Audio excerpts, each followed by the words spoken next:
He pushed the female assassin into flames, igniting his pants. Daoqi then ditched her and ran to the deck. The assassin followed, warning Daoqi crossing this bridge leads to another city.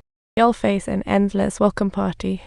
As the crews neared the bridge, Daoqi climbed its peak, hanging from the bridge like a monkey. The female assassin also grasped the bridge, inching closer to Daoqi.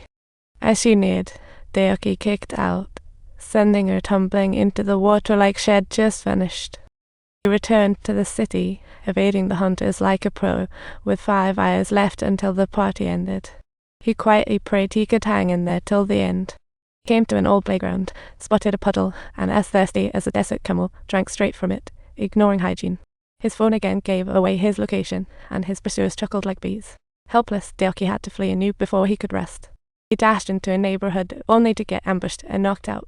When he woke up, he found himself facing a gang with guns. They discovered the cash in Daoqi's phone and thought he was a drug dealer, only to find out the drugs he had were just ordinary anti-inflammatories.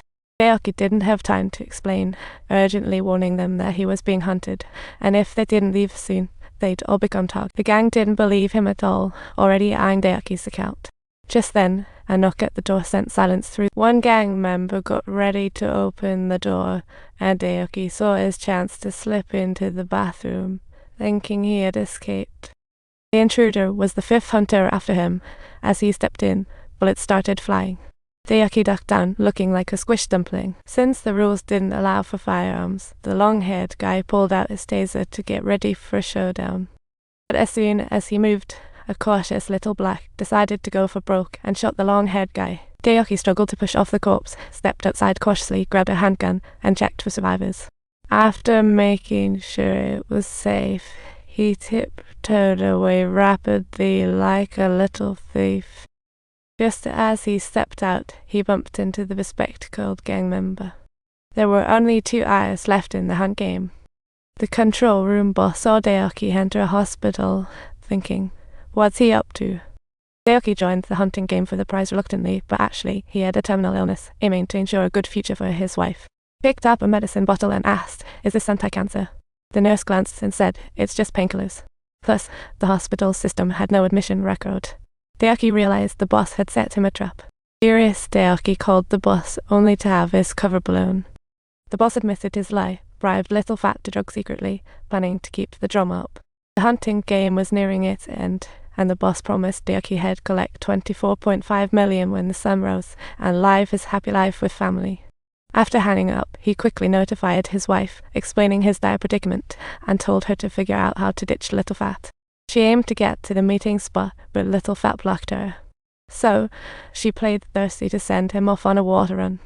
As Little Fat went for water, she seized the chance to slip away and arrived at the meeting point, only to find a police car waiting. A cop got out, ready to take her away, just as Daoqi limped in and realized things were getting worse. The officer used her as leverage to force Daoqi to continue. Daoqi realized he had to end the game soon to save her. The boss was courteous. Even when Daoqi's wife slapped him, he was utterly unfazed. Cornered, Daoqi decided to act, setting traps in his dad's old factory.